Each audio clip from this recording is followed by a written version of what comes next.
नमस्कार, मैं हूं प्रशांत कटारे और क्रिमिनल्स में आज हॉस्टल की तहकीकात करती खास रिपोर्ट होगी। हॉस्टल के डर्टी गेम के सच की पड़ताल करेंगे। क्यों गर्ल्स हॉस्टल की वार्डन पर आसपास के रहने वाले लोग लगा रहे हैं संगीन इल्जाम। कहां आलू की बोली पर बंदूक से चली गोली, यह भी बताएंगे। अगर आपका बच्चा ऑनलाइन गेम खेल रहा है तो उस पर खास नजर रखें, कहीं वो जुर्म की जद में तो नहीं जा रहा। और लाइव होगा मिनी मुंबई का रेनकोट वाला रॉबर।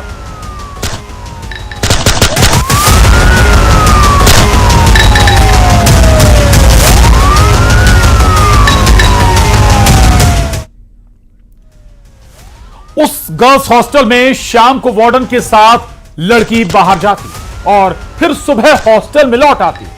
सरकारी गर्ल्स हॉस्टल में एक शख्स की एंट्री, जहां एक शख्स की एंट्री पर बैन नहीं था, और क्योंकि उस आदमी पर वार्डन मैडम की मेहरबानी थी। आरोप कि हॉस्टल में जाम भी छलका जाते थे। आखिर गर्ल्स हॉस्टल में कैसे किसी आदमी के जाने पर रोक टोक नहीं थी? क्यों सीसीटीवी कैमरे बंद हो जाते थे? आसपास के लोग वार्डन मैडम पर लगा रहे हैं संगीन इल्जाम। देखिए ये इनसाइड स्टोरी। वो मैंने 25 जनों को बताया भी।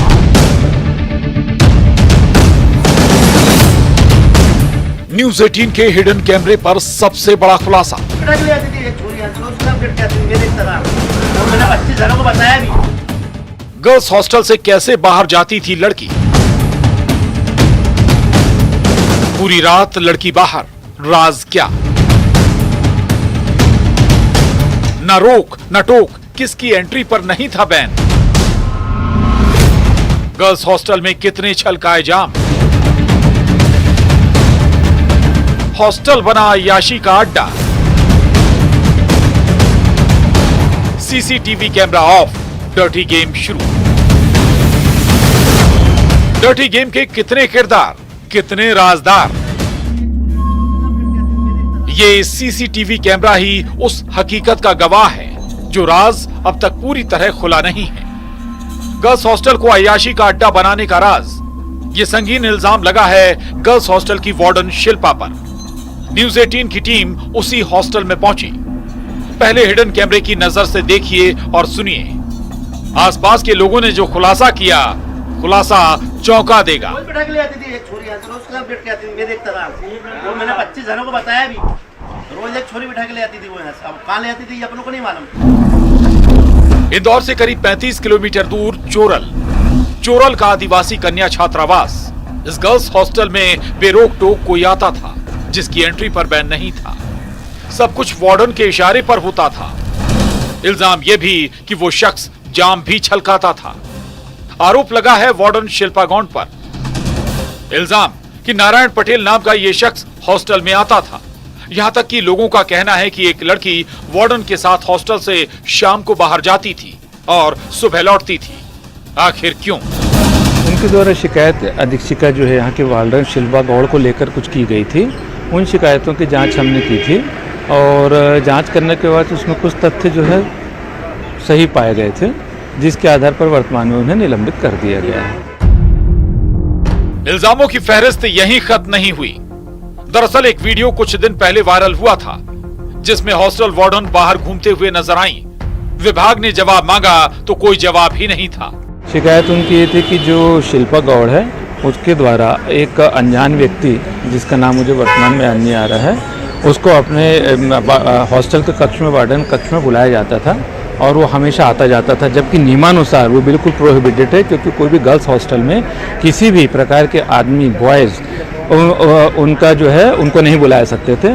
साथ में उनके द्वारा यह भी शिकायत की गई थी कि कई बार शराब भी पीकर आता था। तो प्रथम दृष्टया ही बिल्कुल गलत है। गर्ल्स हॉस्टल में इस प्रकार के व्यक्ति को नहीं बुला सकते। अक्सर जब हॉस्टल में उस आदमी की एंट्री होती थी तो आरोप कि सीसीटीवी कैमरा बंद हो जाता था। आखिर बंद सीसीटीवी कैमरे में कौन सा राज कैद नहीं होना था? कौन खुद को बचा रहा था? छात्रावास को लेकर शिकायत ये थी, सबसे पहले एक वीडियो वायरल हुआ था जिसमें वार्डन जो है वो किसी पुरुष के साथ बाहर घूमती हुई पकड़ी गई थी।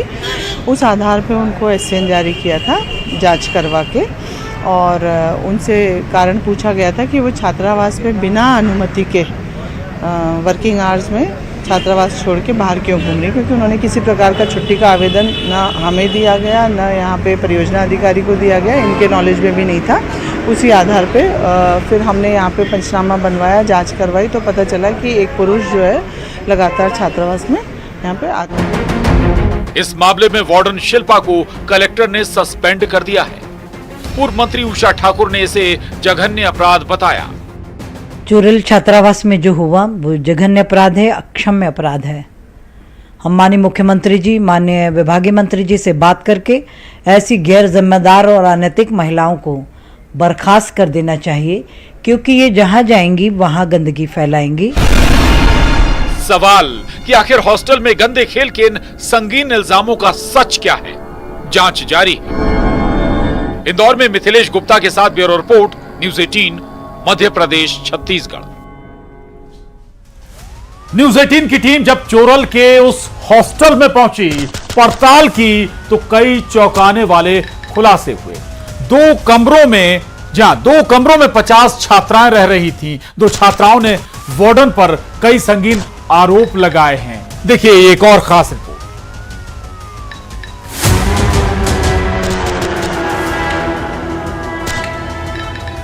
हॉस्टल की सिक्योरिटी पर सवाल, कैसे बंद हो जाता था सीसीटीवी कैमरा।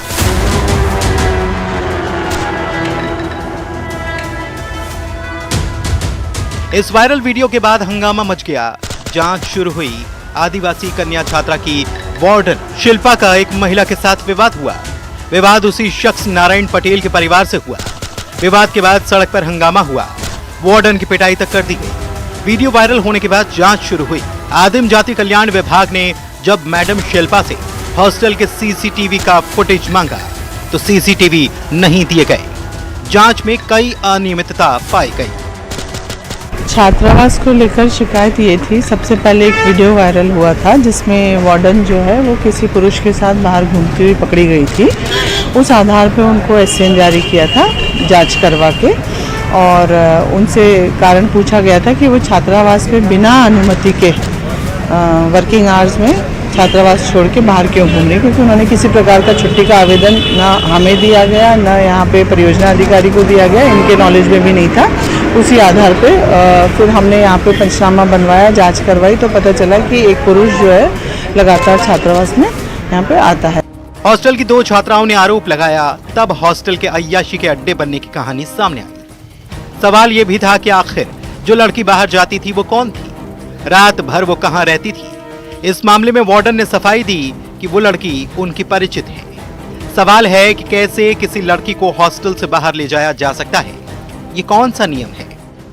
इस बीच में जो वीडियो वायरल हुआ तो 2 कोई छात्राएं थी जिनको हॉस्टल से निकाला गया था। उन्होंने एसडीएम साहब को आवेदन दिया कि उनके साथ मतलब उन्होंने और खुलासे किए कि भाई ये पुरुष लगातार हॉस्टल में आता रहा है, और उसी की पुष्टि फिर कल जांच दल द्वारा की गई, जिसके हेड जो है एसडीएम मऊ थे, और उन्होंने बच्चियों से भी बात की और आसपास के जो दुकान वाले हैं उनसे भी बात की। उनके द्वारा ये पुष्टि हुई कि वो लगातार अनाधिकृत रूप से एक व्यक्ति का प्रवेश हॉस्टल में होता रहा है, और अब इसकी जो भी डी करेंगे आगे, अभी सस्पेंड तो कर दिया है, और फिर जो भी अनुशासनात्मक कार्यवाही है वो करेंगे। उस समय वो उस समय उपलब्ध नहीं करवा पाई। हमने एक्चुअली एससीएन में उनसे बोला भी था कि आप सीसीटीवी कैमरा की फुटिंग के साथ उपस्थित हो, तो उन्होंने फुटिंग उपलब्ध नहीं करवाई। इससे समझ में आता है कि उनके द्वारा तथ्य छुपाए गए। 2 बच्चियों ने बोला, तो एक बच्ची ने बोला है कि वो विलिंगली धोती थी, और एक ने बोला कि हमको जबरदस्ती धुलवाया जाता था, तो वो भी उनकी शिकायत में उसको माना गया कि हाँ ये गलत है, उनके द्वारा ये नहीं करवाया जाना था। ये सब आधार लेके ही उनको सस्पेंड किया। यही नहीं, हॉस्टल की एक लड़की ने यह भी आरोप लगाया कि मैडम कपड़े भी धुलवाती है। आदिम जाति कल्याण विभाग के अधिकारी जब जांच करने पहुंचे तो कुछ आरोप सही निकले। गलतियां तो है, अनाधिकृत रूप से अगर बाहरी पुरुष का प्रवेश है तो वही सबसे बड़ी गलती है। दूसरी बात, बिना बताए अगर ड्यूटी के स्थान से अनुपस्थित है तो वो भी गलती है। बच्चियों से जबरदस्ती अगर कपड़े धुलवाए तो वो भी गलती है, तो गलती तो है। सीसीटीवी कैमरा सिर्फ गेट पर है, एक चौकीदार के हवाले सुरक्षा है, 2 कमरे में 50 लड़कियां रहती हैं। अब जांच कई एंगल पर चल रही है।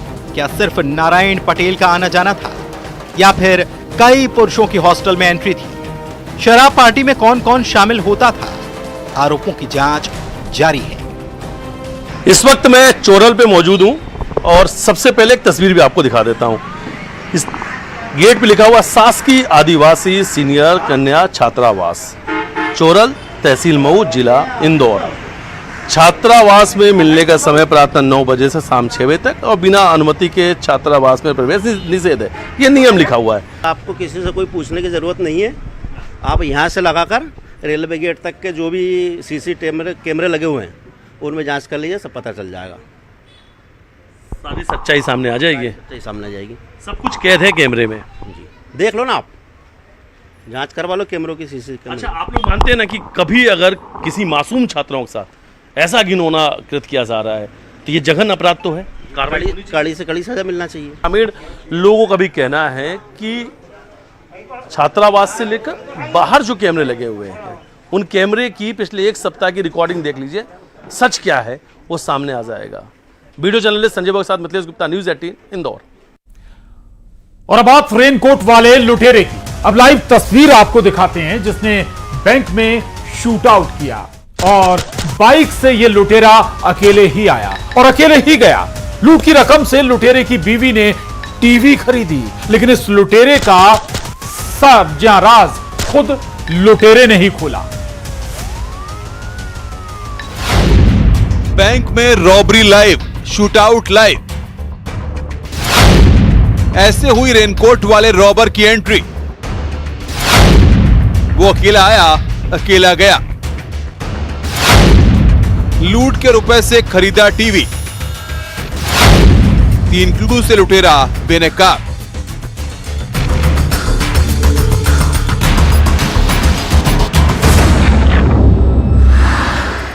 इस बैंक में इस मास्क पहने हुए शख्स की एंट्री देखकर अगर आप ये सोच रहे होंगे कि क्या ये बैंक का सिक्योरिटी गार्ड है या फिर कोई ग्राहक, तो सब कुछ थोड़ी देर में क्लियर हो जाएगा। क्योंकि ये रेनकोट वाला लुटेरा राइफल उठाता है, उसके बाद फायरिंग करता है। अपने साथ बैग लेकर आया था, जिसने पहले फायरिंग से दहशत मचाई, फिर फरमान सुनाया, बैग में पैसे भरो। इंदौर के स्कीम नंबर 54 में पंजाब नेशनल बैंक में लूट की वारदात हुई। उसने वहां से 6,64,000 और कुछ रुपए, 520 कुछ ऐसा राशि है।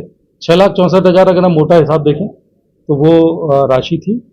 और जिसमें से हाँ, एक चीज मैं इसमें बताना भूल गया हूं कि इसकी पत्नी और बच्चों ने लोटस शोरूम से जो वहीं पास में ही है, उससे कल ही 50,000 रुपए में एक टीवी 55 इंच का खरीदा है। वह भी इसी राशि से टीवी खरीदा गया है।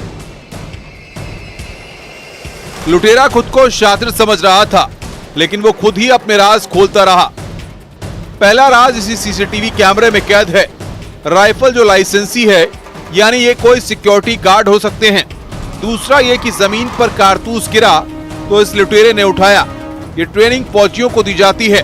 तीसरा क्लू सीसीटीवी फुटेज था। अभी हमारी विधिवत सारी सीसीटीवी फुटेजेस की जांच वहां बाकी है। और एक मैं सभी लोगों को धन्यवाद देना चाहूंगा, उन सभी नागरिकों को जिन्होंने रात के 2:30, 3, 4 बजे तक हम लोगों को अपने प्राइवेट सीसीटीवी कैमरे एक्सेस करने दिए। रात भर हम लोगों के साथ रहे। मैं उन सभी आम जनता के लोगों का शुक्रगुजार हूं। लुटेरा अकेला आया, अकेला गया। रुपयों से भरा बैग घर में उसने छोड़ा। 6,64,000 की लूट हुई। लूटी हुई रकम से लुटेरे के परिवार ने टीवी खरीदा 55 इंच का। लेकिन टीवी पर फिल्म देखते उससे पहले लूट की वारदात का क्लाइमैक्स इंदौर पुलिस ने लिखा। अभी जांच अभी हमारी आगे होगी, तो आगे की जांच में हम और बता पाएंगे कि क्या कोई बैंक के कर्मचारी की भी मिलीभगत इसमें है क्या। अभी तक की जांच में किसी की मिलीभगत नहीं दिखाई। आरोपी बैंक के पास ही सिक्योरिटी गार्ड की नौकरी करता था। यूपी के अलीगंज एटा का रहने वाला अरुण कुमार राठौर। क्या इस लूट में कोई और भी शामिल है या फिर वारदात को अकेले अंजाम दिया गया? तहकीकात जारी है। इंदौर में मिथिलेश गुप्ता के साथ bureau report, news 18 Madhya Pradesh, Chhattisgarh. उधर आगरा में एक सब्जी वाले को सिर्फ इसलिए गोली मार दी गई क्योंकि उसने सब्जियों के भाव नहीं बढ़ाए थे।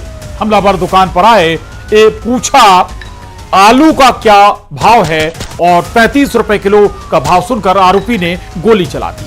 रिपोर्ट देखिए।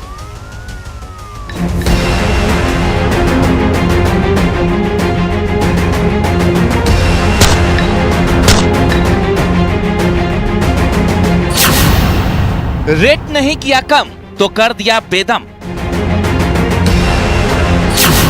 आलू का भाव सुन मार दी गोली।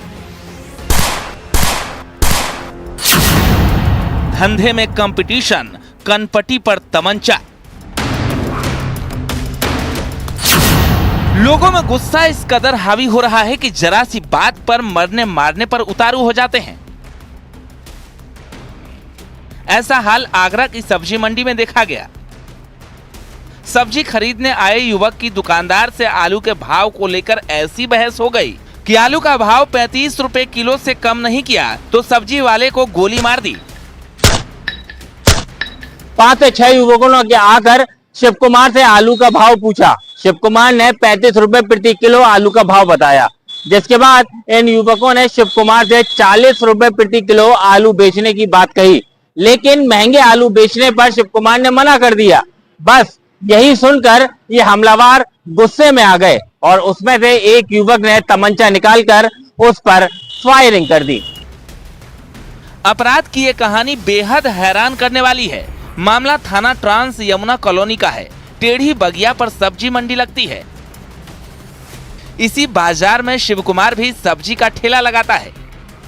मंगलवार शाम को इस्लाम नगर का एक युवक सब्जी खरीदने के लिए आया। दोनों के बीच आलू के भाव को लेकर बहस हुई।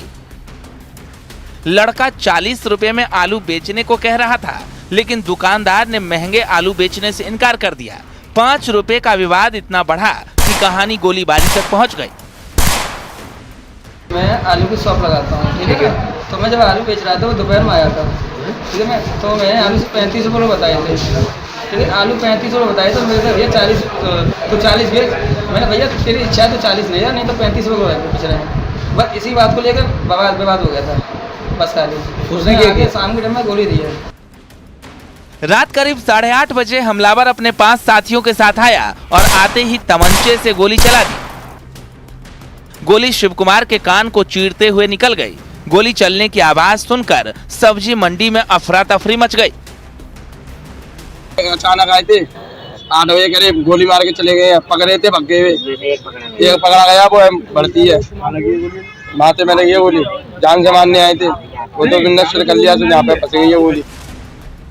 बाजार में गोली चलते ही भगदड़ मच गई, लेकिन इसी बीच दूसरे लोगों ने एक हमलावर को पकड़ लिया। इधर सूचना मिलते ही पुलिस पहुंच गई और आरोपी को भीड़ के चंगुल से बचाकर थाने ले गई और आरोपियों के खिलाफ FIR दर्ज की गई।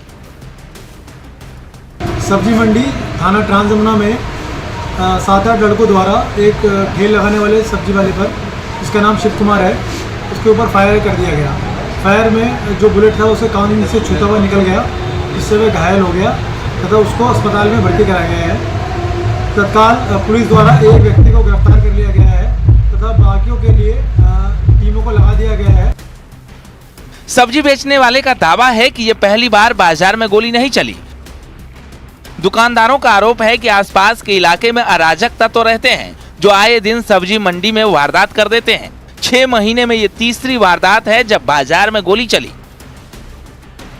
गोली मारी, कट्टा निकाला, मंडी में सब प्रूफ है। उसका एक लौंडा भी पकड़ा गया जिसने मुझे गोली मारी है। अच्छा, तो मौके पे कोई पुलिस वगैरह पहुंची? वहाँ पे नहीं पहुंची थी, हम उनके पास गए थे जब वहाँ पहुंची है। पीड़ित का दावा है कि आरोपियों का मकसद सब्जी का भाव महंगा कराने का था, ताकि उसका दोस्त दुकानदार सस्ती सब्जी बेच जल्दी फ्री हो जाए। फायरिंग के बाद जब हमलावर भाग रहे थे तो तभी वहां मौजूद भीड़ ने एक हमलावर को दबोच लिया। सूचना पर थाना पुलिस के साथ ACP भी खुद मौके पर पहुंच गए और फिर मामले में मुकदमा दर्ज किया। फिलहाल घटना के बाद बाजार के दुकानदारों में दहशत है। हालांकि पुलिस का दावा है कि जांच जारी है, आरोपियों की तलाश जारी है। जल्द ही सभी हमलावर सलाखों के पीछे होंगे। आगरा से न्यूज़ 18 के लिए कामिर कुरैशी की रिपोर्ट। और अब जो खबर हम आपको दिखाने जा रहे हैं वो हर उस मां पिता के लिए जरूरी है जिनके बच्चे टीनेजर हैं या फिर अभी यंग हैं यह खबर है ऑनलाइन गेमिंग से जुड़ी हुई। फतेहपुर में एक रिटायर्ड कैप्टन के घर चोरी हुई। खबर पुलिस को दी गई तो तफ्तीश शुरू हुई, लेकिन फॉरेंसिक टीम को घर में चोरों के घुसने के कोई एविडेंस नहीं मिले। फिर क्या था, शक की सुई घर वालों पर ही अटक गई। और जब पुलिस ने पीड़ित के बेटे से पूछताछ की तो हैरान करने वाला सच सामने आया। देखिए।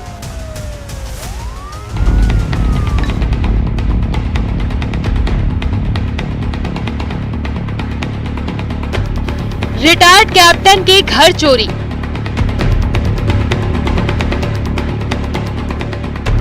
नेवी ऑफिसर बेटा निकला खिलाड़ी।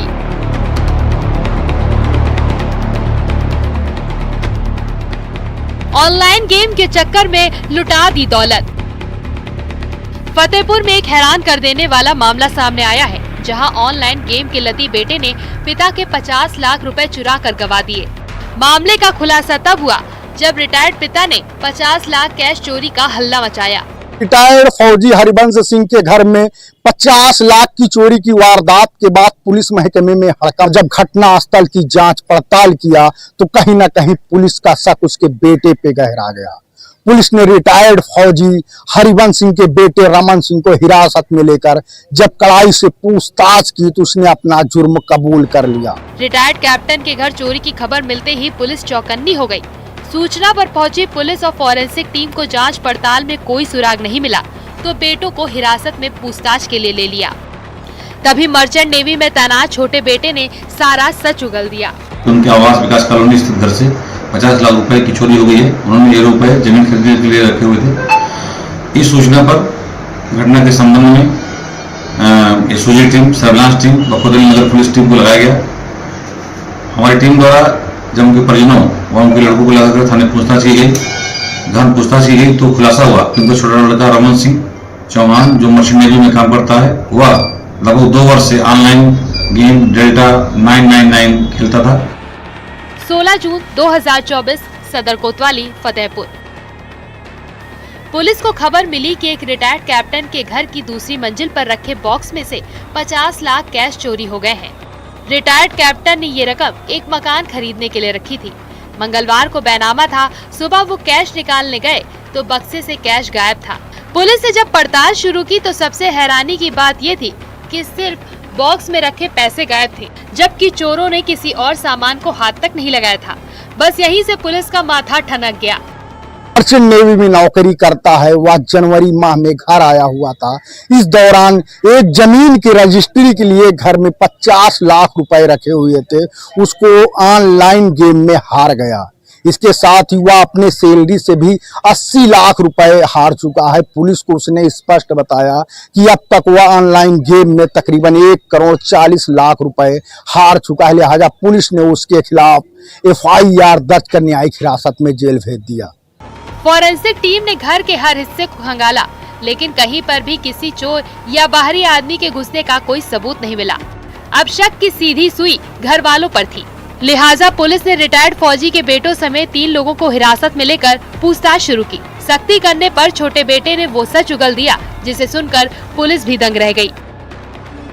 रमन ने पुलिस को बताया कि वो इंडियन नेवी में जॉब करता है। कुछ वक्त पहले ही छुट्टी पर घर आया था।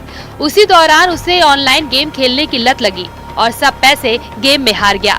फिर उसने घर में रखे कैश पर हाथ साफ किया और इस तरह उसने करीब 1.25 करोड़ रुपए गेमिंग में गवा दिए। 2 वर्ष से ऑनलाइन गेम डेल्टा 999 खेलता था, जिसमें वह अपनी सैलरी के लगभग 80 लाख रुपए व पिताजी द्वारा रखे हुए 50 लाख रुपए हार गया। पिताजी से घटना रुपए को छिपाने के लिए उनके द्वारा और उनकी मां के द्वारा ये झूठी चोरी की खबर फैलाई गई।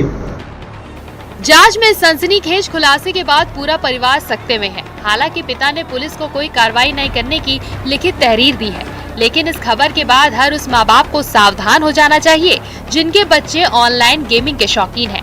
फतेहपुर से न्यूज़ 18 के लिए धारा सिंह की रिपोर्ट। और क्रिमिनल में आज बस इतना ही। आप बने रहिए न्यूज़ 18 मध्य प्रदेश छत्तीसगढ़ के साथ।